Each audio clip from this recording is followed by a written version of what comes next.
How dare others' emotions get in the way of my lazy and mindless Friday night? This is Humanities with Sephora.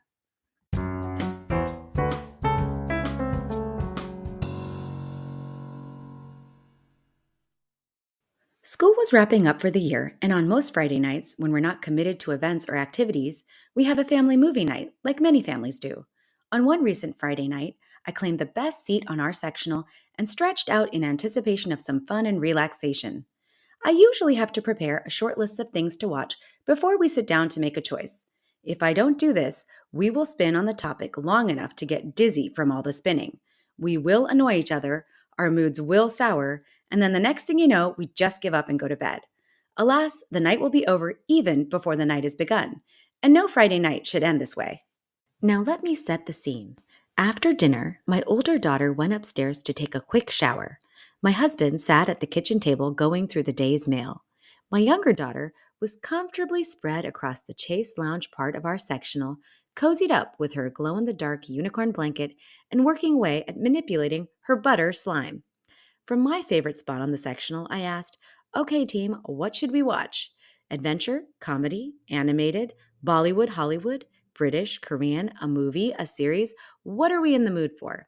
My husband usually prefers animated movies, probably because with two daughters, there aren't any scenes for him to cringe at or to fast forward through.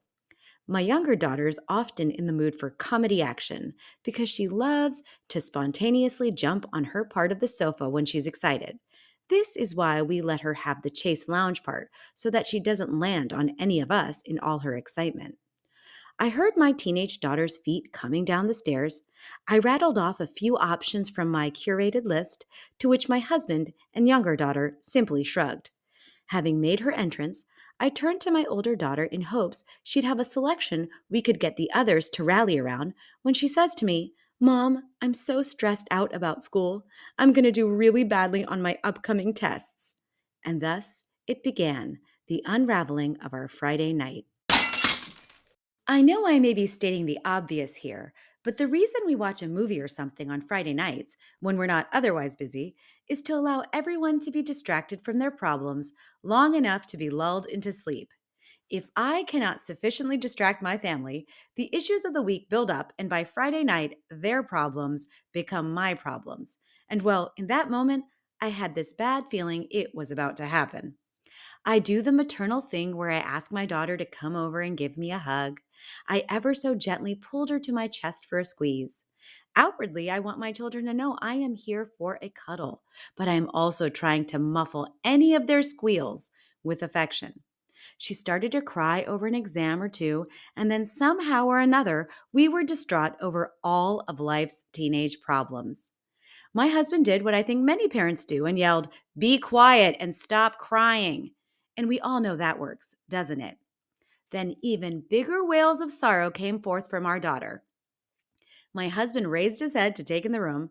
I think he's going to come over to console her because even though I gave birth to these children, daddy hugs solve all problems. He stands, picks up the envelopes and flyers, and instead of coming our way, he heads in the direction of the mudroom and garage to recycle all the paper. He certainly knows how to make a purposeful exit from any scene. I sat processing my feelings of abandonment and adjusting to my role as a solo parent in the situation. Well, let me rephrase that. He left because he knew his strengths lay elsewhere and that I was probably the best lead in the situation, even if my hugs are second class. I looked over at my younger daughter. She was still engrossed in her new slime and wasn't paying any attention to us. I think she's acclimated to this very usual level of drama in our household. Without feeling as though I've neglected her, I felt better about focusing my attention toward my teen. I asked if she'd like to get some fresh air on a short walk around our cul-de-sac. Her response, "No, Mom." Then I asked if I had permission to go for a short walk to take a break. The answer was, "No, Mom."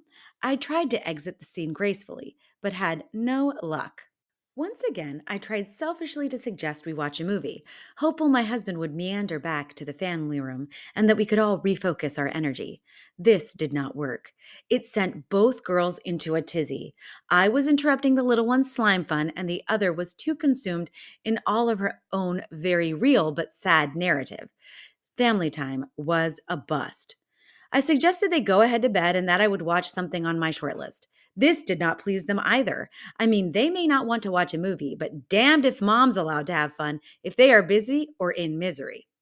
Trapped in this situation, when I got up to get some water, my daughters went off to their rooms. I left my teen alone for a while as I tidied up the house. Then I decided to go up to check in on her, and there she was, laying in bed, staring at the ceiling. I asked if she'd like a hug and then snuggled in next to her. Without being prompted, she described how she tries to tune out all the frenzy in school around tests, but that it's taking its toll on her and she feels really terrible. With the Pandora's box of issues that had opened earlier on the sofa, I heard more about everything that is going wrong. Now, I am grateful that my daughter shares what's going on in her life, what's on her mind, and how she feels. I'm her mother, and I want to comfort and console her. But sometimes, you just don't want to hear all of it on a Friday night when you're tired and would rather be watching a movie. After I successfully calmed her down, I shared with her that it's good to sometimes just stop and step away from the assumptions you may have about how you're feeling and to try to reset and understand how you actually feel. This way, you can solve the problems causing that feeling to thus improve how you feel. I gave her this simple sample scenario. If you're cold, you put on socks and wrap yourself up in a blanket.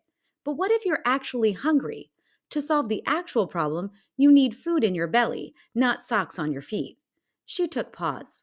I said, I know those are kind of obvious physical feelings, but emotions sometimes aren't obvious. They can be very nuanced and have their own definitions. Understanding them and knowing what to call them helps immensely. After listening to her further, I then said, I think what you've described is that you're feeling disconnected from others and isolated in your approach to creating a certain headspace before you take your exams. To be honest, I don't know if that was right or wrong, smart or not, but I did realize I needed to revisit Brene Brown's book, Atlas of the Heart. More on this in a bit.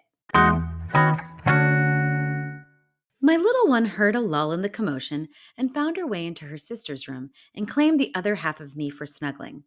Clearly having overheard our exchange, she looked at her older sister and said, when I went to the school counselor recently, she told me that when you have a problem, it's good to write it down on a piece of paper, then to give it to someone else, and then ask them to hand it back to you. Because sometimes it's easier to understand another person's problem more clearly than you might understand your own. At least that's what I did with the school counselor. Three things to note about my younger daughter. She is generally lighthearted, has a good crew of friends, and is an excellent problem solver for herself and others. So for her to say she couldn't solve a problem for herself was very much the equivalent of dropping a bomb on us. We both turned our heads to her and were like, Wait, the school counselor? What's going on with you? She, of course, started to cry. Mom, I have issues at school too. Well, what's going on? Well, I can't tell you because it's too hard to describe. And then began a game of 20 questions. Is it about Rachel? No. Is it about a project? No. Is it about something that happened at the playground? No. Did something happen on the bus? No. Did something happen in one of your after school clubs? No. Well, what did you write on the index card you gave your counselor that she handed back to you? Mom, I can't tell you, but that doesn't mean I don't have big feelings. As I lay there with my shoulders drenched in the tears of my children, I wondered how to get out of this mess. My mind turned to a book I'd started listening to but didn't finish because my loan from the library expired. Yes, I checked things out from the library, even audiobooks. I loved listening to the author Brene Brown read it aloud in her own voice. She took the time to repeat certain points so that they could really sink in. I knew I wanted these statements in front of me to review in the future, so I purchased the hard copy as reference material. As I mentioned before, this book is called Atlas of the Heart. Using the metaphor of a map, Brown identifies, defines, and describes how, and I quote, human emotions and experiences are layers of biology, biography, behavior, and backstory. While I've only gotten through a quarter of it so far and touched on a few other sections, it was mind opening. For example, I've learned about categories of emotions and the nuanced differences among stress, anxiety, overwhelm, and worry. I'm realizing how important it is to understand the detailed descriptions for emotions so that you can help yourself navigate to their sources and to possible solutions. Again, this may be obvious, but I never knew what distinguished envy from jealousy. I would use them interchangeably to describe what might be going on with other people. But envy and jealousy are very distinct from one another. Envy is about wanting something someone else has, and jealousy is related to relationships. See, mind blowing, for me at least. Now, I would love to get my husband and kids to read our hard copy version of this book, but I know that's not very likely. Little do they know it will be our audiobook selection for our next family road trip. Again, Brene Brown's narration is wonderful, so they'll love listening to her voice. And I really want my entire family to share a vocabulary for emotions and be on the same page. No pun intended. Back to the girls. So while we didn't come up with any solution for my older daughter, and we never got a reveal on what my younger daughter's problem even was, we did indeed feel the relief that comes from a good cry after all our big feelings. We made our way downstairs to find my husband asleep on the couch.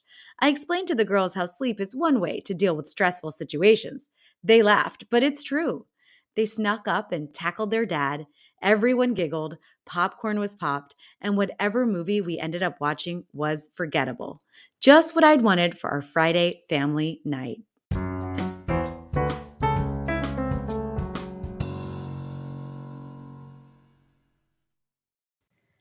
Thank you for listening to Humoranities. Enjoying the podcast? Please take a moment to rate it. And for more musings, visit humoranities.com and be sure to follow on all social media platforms.